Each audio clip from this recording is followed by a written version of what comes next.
and in his thinking there's a depth in that. And when this condition is there, then in that age people should be mindful of the life to come. And this is actually the behavior of a true believer who has got full faith in Allah Almighty. That should be the and who is trying to get higher stages in righteousness. This should be the thinking of that person, and this should be his attitude. Because an Ahmadi, in his promise of Bai'at, allegiance of Bai'at, he has actually pledged and committed that that he is going to advance in righteousness, and he has to get all good morals. So generally, all the time, and particularly in this advanced stage, this thinking should be created in everybody in particular, because the Ansarullah, they are in such an age bracket who say Nahnu Ansarullah. They make this announcement that we are the helpers in the way of Allah Almighty. They should always keep this point in mind. What is the essence of the promise of their allegiance?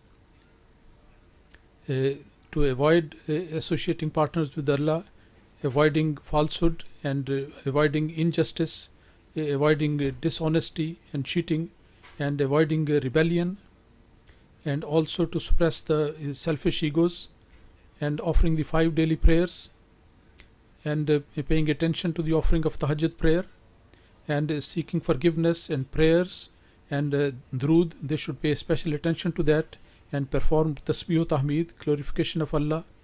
And in their affluence and poverty, they should always be very loyal to Allah Almighty, and on the commandments of Allah Almighty, to act upon those commandments. And arrogance and pride, avoiding that, and one should be very modest, and the sentiment of service to mankind, that should be created in hearts.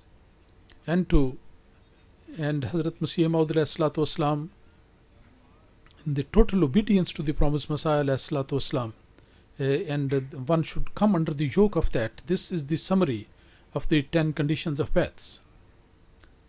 So if you ponder over it, then these things should be there in a moment, and they are the means of attaining progress in righteousness.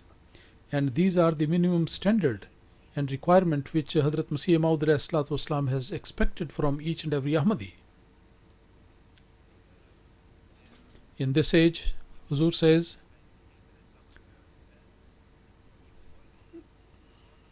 the promised Messiah ﷺ, the purpose of his advent was that these things should be created among the people. And a person, when he comes under his initiation, he should increase in righteousness. Hazrat Masih Maud ﷺ says in one place that Allah Almighty has sent me for this very purpose, that taqwa, righteousness, should be created, and there should be true belief in Allah Almighty, which stops a person from committing sins. And Allah Almighty does not want to put any penalty, rather He likes the true righteousness. So this righteousness, the quality of having the fear of Allah, this is what Allah Almighty wants. That should become the voice of the heart of a person, and which should be rising from the bottom of the heart in order to get the pleasure of Allah Almighty. So, and then one should avoid from associating partners with Allah, and to avoid those things which are the expression of one's good moral things. These things are not like a penalty, are not something which is imposed upon people. Rather, this should be because of the love of Allah Almighty. And the status of faith should be so high, about which Allah Almighty says, وَالَّذِينَ آمَنُوا أَشَدُّ حُبًّا لِلَّهِ. And those people who are the true believers, their love for Allah is greater than anything else, is the greatest. And by increasing in their love for Allah Almighty, they also increase in their faith. And the increase in faith becomes a means of increasing in the level of your righteousness. So this is a responsibility, which is the responsibility of Ansarullah and also the members of Lajna Imailah, that both should, by increasing in their level of righteousness, they should be able to set such good example for our future generations, which can result in which should become a sort of assurance for the proper training of our future generations. And all of them in their own circle, they have got certain responsibilities and obligations, fulfillment of which is the responsibility of both of them. And for that purpose, the guideline Hazrat Masih Maud ﷺ has mentioned in the form of the 10 conditions of Bai'at, where people should think over it, and the summary of that I have already mentioned. This slogan of Nahnu Ansarullah, we are helpers in the way of Allah Almighty, why this has been raised? The Holy Quran, we find the mention of this twice in Surah Al Imran.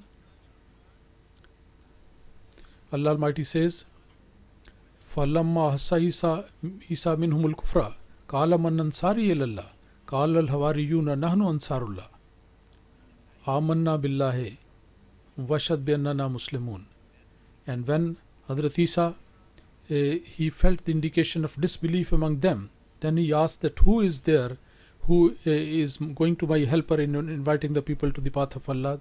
The companions, they said, yes, we are the helpers of Allah Almighty, and we are most obedient to that.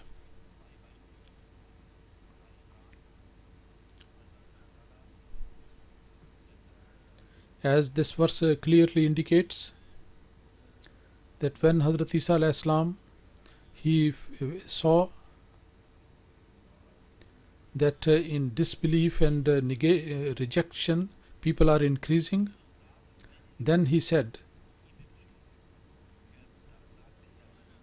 that I am calling upon you for the religion of Allah, and I have been sent from God Almighty.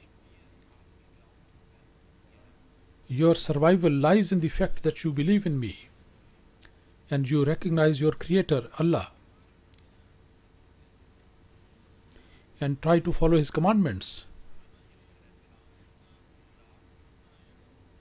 You come forward, and in order to get the pleasure of Allah Almighty, you have adopt this faith.